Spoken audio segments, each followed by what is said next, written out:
بسم الله الرحمن الرحيم. الحمد لله الذي أنزل على عبده الكتاب ولم يجعل له عوجا قيما لينذر بأسا شديدا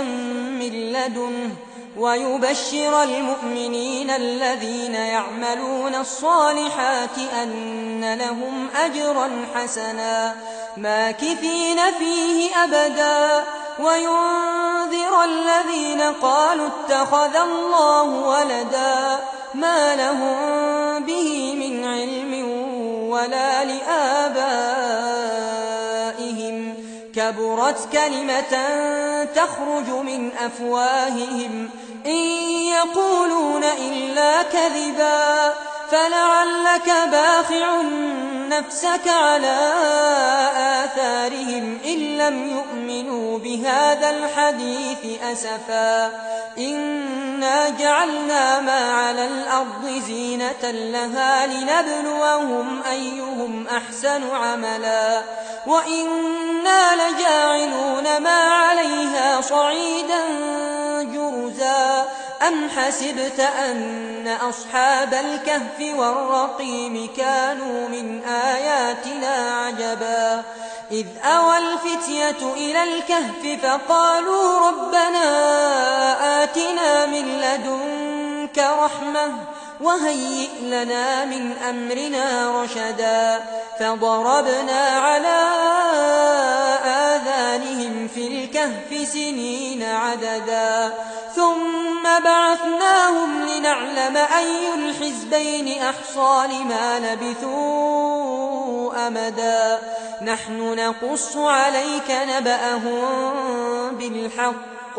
إنهم فتية آمنوا بربهم وزدناهم هدى وربطنا على قلوبهم إذ قاموا فقالوا ربنا رب السماوات والأرض لن ندعو من دونه إلها لقد قلنا إذا شططا هؤلاء قومنا اتخذوا من دونه آلهة لولا يأتون عليهم بسلطان بين فمن أظلم ممن افترى على الله كذبا وإذ اعتزلتموهم وما يعبدون إلا الله فأووا إلى الكهف ينشر لكم ربكم من رحمته ويهيئ لكم من أمركم مرفقا وترى الشمس إذا طلعت تزاور عن كهفهم ذات اليمين وإذا غربت تقرضهم ذات الشمال وهم في فجوة منه ذلك من آيات الله من يهد الله فهو المهتد ومن يضلل فلن تجد له وليا مرشدا وتحسبهم أيقاظا وهم رقود ونقلبهم ذات اليمين وذات الشمال وكلبهم باسط ذراعيه بالوصيد لو اطلعت عليهم لوليت منهم فرارا ولملئت منهم رعبا وكذلك بعثناهم ليتساءلوا بينهم قال قائل منهم كم لبثتم قالوا لبثنا يوما أو بعض يوم قالوا ربكم أعلم بما لبثتم فابعثوا أحدكم بورقكم هذه إلى المدينة فلينظر أيها أزكى طعاما فليأتكم برزق منه وليتلطف ولا يشعرن بكم أحدا إنهم إن يظهروا عليكم يرجموكم أو يعيدوكم في ملتهم ولن تفلحوا إذا أبدا. وكذلك أعثرنا عليهم ليعلموا أن وعد الله حق وأن الساعة لا ريب فيها إذ يتنازعون بينهم أمرهم فقالوا ابنوا عليهم بنيانا ربهم أعلم بهم قال الذين غلبوا على أمرهم لنتخذن عليهم مسجدا سيقولون ثلاثة رابعهم كلبهم ويقولون خمسة سادسهم كلبهم رجما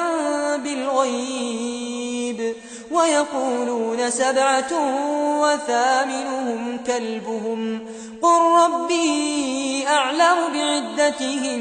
ما يعلمهم إلا قليل فلا تمار فيهم إلا مراء ظاهرا ولا تستفت فيهم منهم أحدا ولا تقولن لشيء إني فاعل ذلك غدا إلا أن يشاء الله واذكر ربك إذا نسيت وقل عسى أن يهديني ربي لأقرب من هذا رشدا ولبثوا في كهفهم 300 سنين وازدادوا 9 قل الله أعلم بما لبثوا له غيب السماوات والأرض أبصر به وأسمع ما لهم من دونه من ولي ولا يشرك في حكمه أحدا واتل ما أوحي إليك من كتاب ربك لا مبدل لكلماته ولن تجد من دونه ملتحدا واصبر نفسك مع الذين يدعون ربهم بالغداة والعشي يريدون وجهه ولا تعد عيناك عنهم تريد زينة الحياة الدنيا ولا تطع من أغفلنا قلبه عن ذكرنا واتبع هواه وكان أمره فرطا وقل الحق من ربكم فمن شاء فليؤمن ومن شاء فليكفر إنا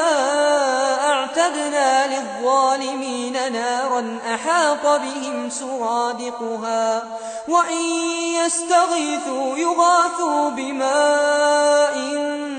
كالمهل يشوي الوجوه بئس الشراب وساءت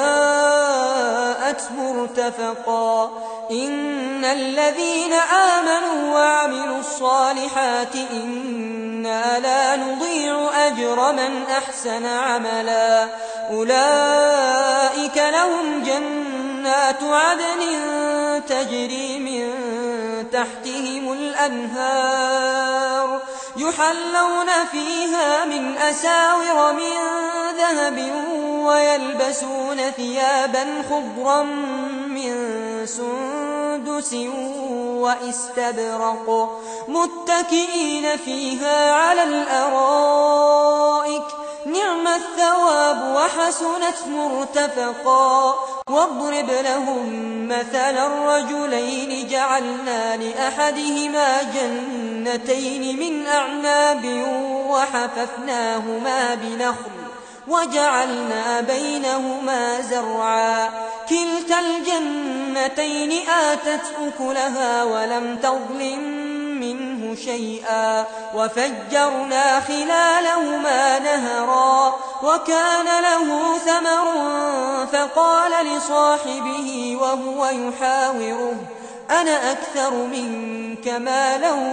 وأعز نفرا ودخل جنته وهو ظالم لنفسه قال ما أظن أن تبيد هذه أبدا وما أظن الساعة قائمة ولئن رددت إلى ربي لأجدن خيرا منها منقلبا قال له صاحبه وهو يحاوره أكفرت بالذي خلقك من تراب ثم من نطفة ثم سواك رجلا لكن هو الله ربي ولا أشرك بربي أحدا ولولا إذ دخلت جنتك قلت ما شاء الله لا قوة إلا بالله إن ترني أنا أقل منك مالا وولدا فعسى ربي أن يؤتيني خيرا من جنتك ويرسل عليها حسبانا من السماء فتصبح صعيدا زلقا أو يصبح ماؤها غورا فلن تستطيع له طلبا وأحيط بثمره فأصبح يقلب كفيه على ما أنفق فيها وهي خاوية على عروشها ويقول يا ليتني لم أشرك بربي أحدا ولم تكن له فئة ينصرونه من دون الله وما كان منتصرا هنالك الولاية لله الحق هو خير ثوابا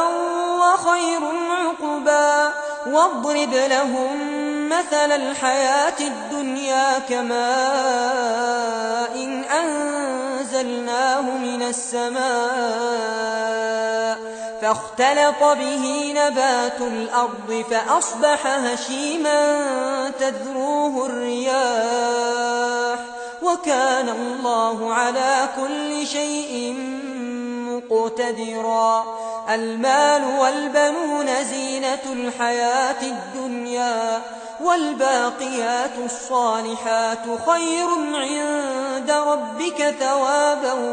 وخير أملا ويوم نسير الجبال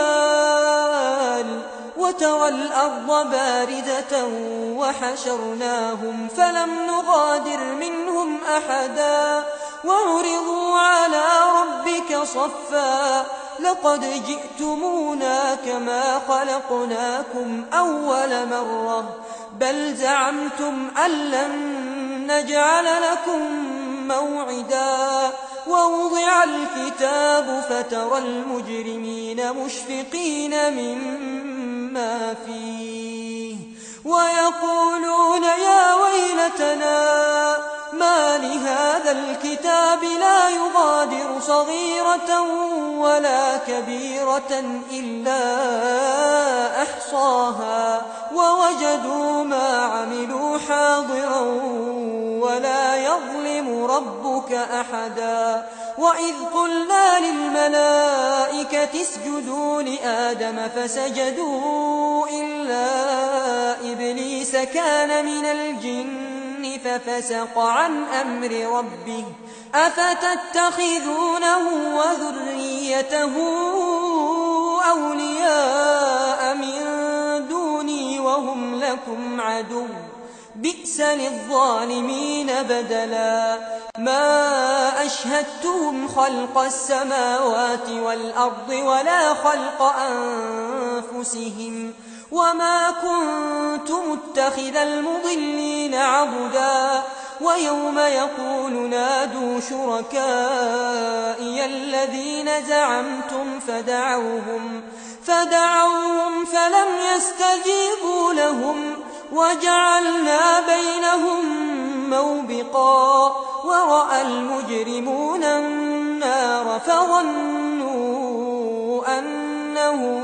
مواقعوها ولم يجدوا عنها مصرفا ولقد صرفنا في هذا القرآن للناس من كل مثل وكان الإنسان أكثر شيء جدلا وما منع الناس أن يؤمنوا إذ جاءهم الهدى ويستغفروا ربهم إلا أن تأتيهم سنة الأولين أو يأتيهم العذاب قبلا وما نرسل المرسلين إلا مبشرين ومنذرين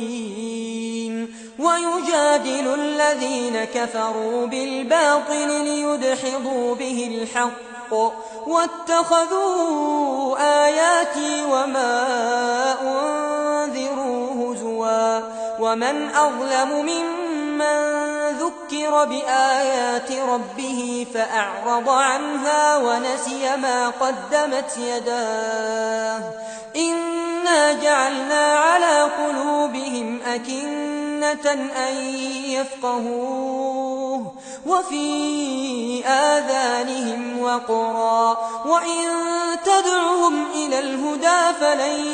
يهتدوا إذا أبدا وربك الغفور ذو الرحمة لو يؤاخذهم بما كسبوا لعجل لهم العذاب بل لهم موعد لن يجدوا من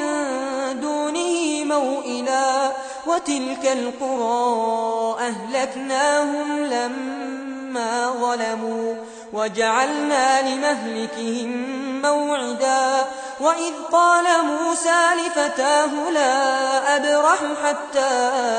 أبلغ مجمع البحرين أو أمضي حقبا فلما بلغا مجمع بينهما نسيا حوتهما فاتخذ سبيله في البحر سربا فلما جاوزا قال لفتاه آتنا غداءنا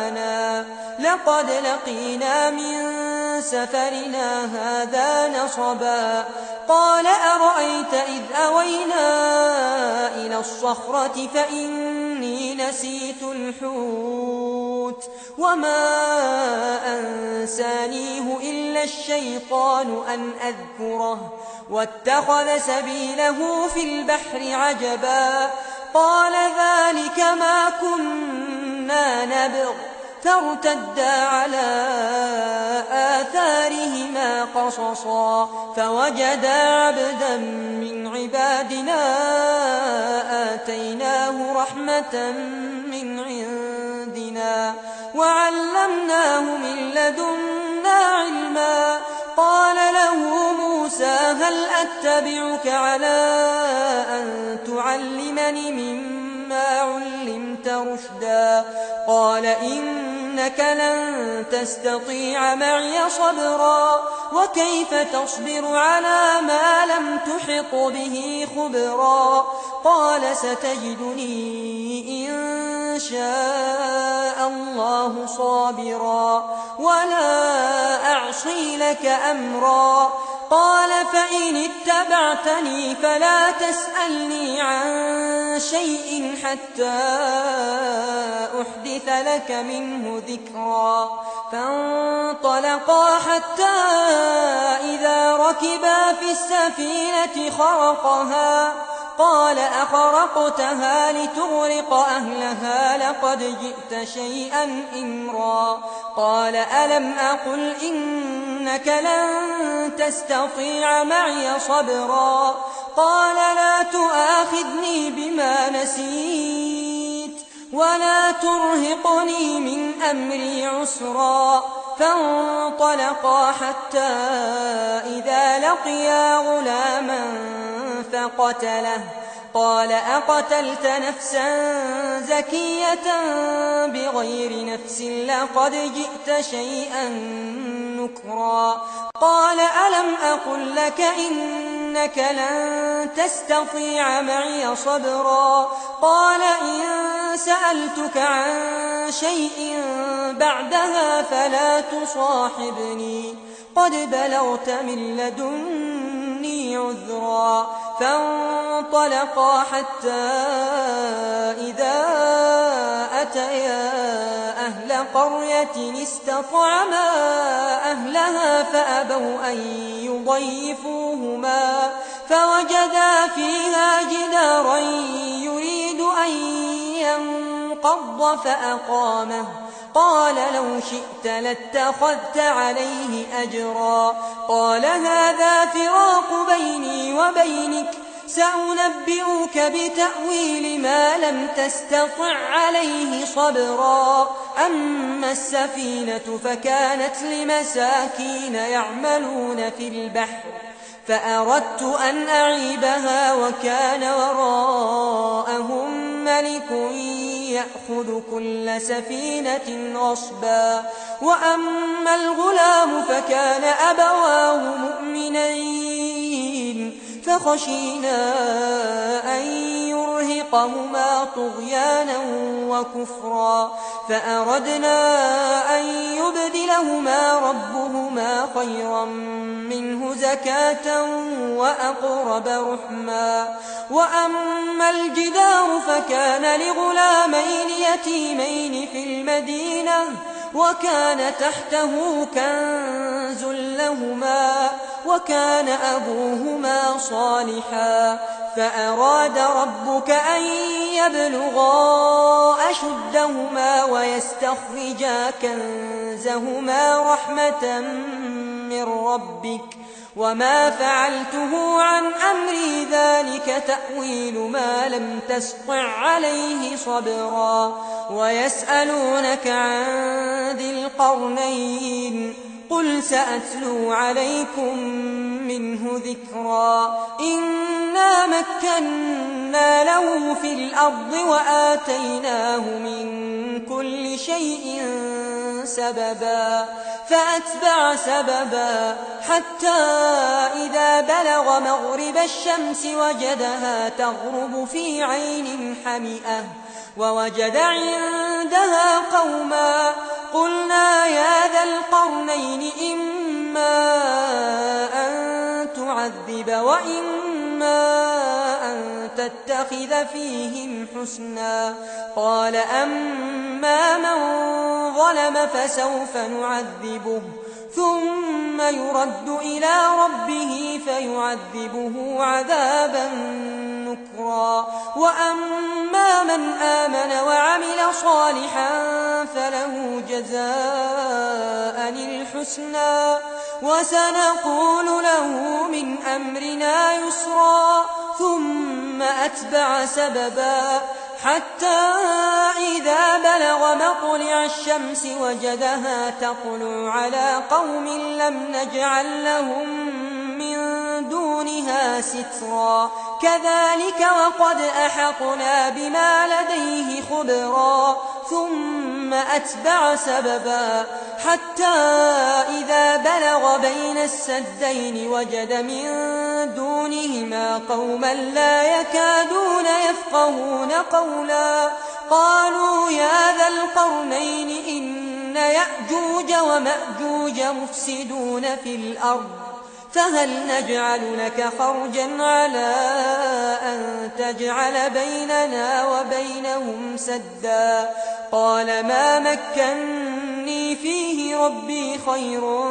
فأعينوني بقوة أجعل بينكم وبينهم ردما آتوني زبر الحديد حتى إذا ساوى بين الصدفين قال انفخوا حتى إذا جعله نارا قال آتوني أفرغ عليه قطرا فما استطاعوا أن يظهروه وما استطاعوا له نقبا قال هذا رحمة من ربي فإذا جاء وعد ربي جعله دكاء وكان وعد ربي حقا وتركنا بعضهم يومئذ يموج في بعض ونفخ في الصور فجمعناهم جمعا وعرضنا جهنم جهنم يومئذ للكافرين عرضا الذين كانت أعينهم في غطاء عن ذكري وكانوا لا يستطيعون سمعا أفحسب الذين كفروا أن يتخذوا عبادي من دوني أولياء إنا أعتدنا جهنم للكافرين نزلا قل هل ننبئكم بالأخسرين أعمالا الذين ضل سعيهم في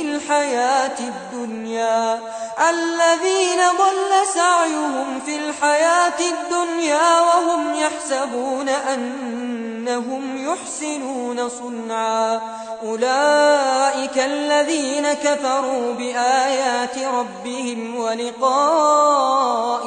فحبطت أعمالهم فلا نقيم لهم يوم القيامة وزنا ذلك جزاؤهم